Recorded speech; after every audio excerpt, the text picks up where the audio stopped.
How can someone earning $100,000 a year still feel broke? Imagine a typical professional in the United States or Western Europe.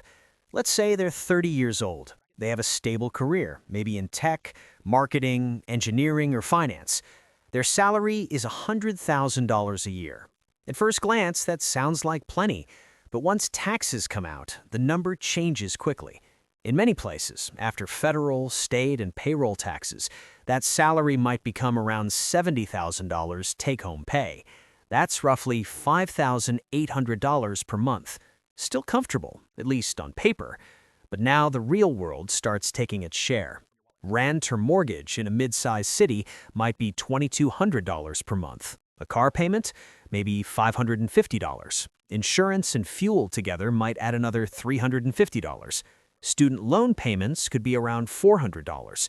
Utilities, phone plans, and internet might total $300. Groceries and basic living costs add another $600. At this point, the monthly budget already looks like this, about $4,400 spent, and we haven't even talked about restaurants, travel, subscriptions, clothing, or occasional emergencies.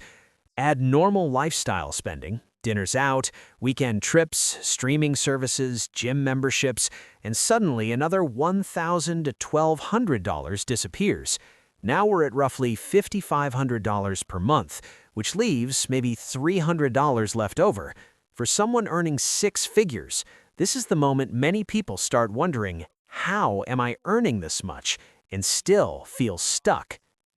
The hidden financial mistake. The real issue usually isn't a single bad decision. It's a pattern called lifestyle inflation.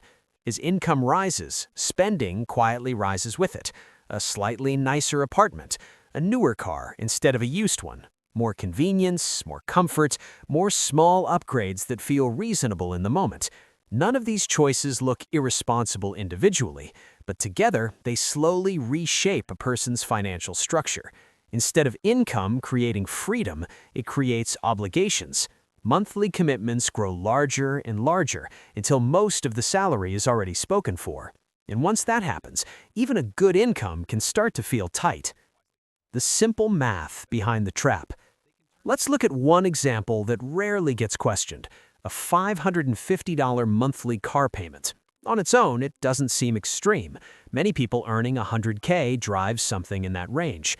But over 5 years, that payment adds up to $33,000, and that's before insurance, fuel, and maintenance.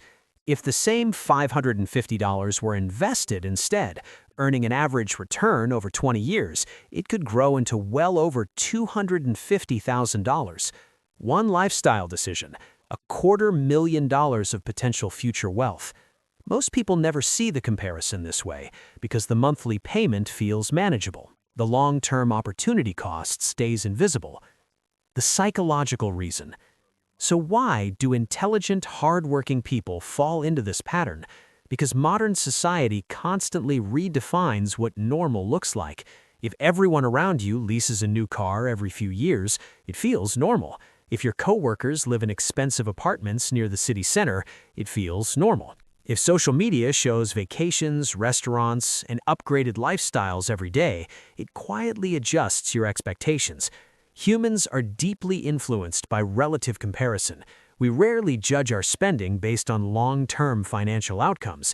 We judge it based on what people around us seem to be doing. So the spending doesn't feel excessive, it feels average.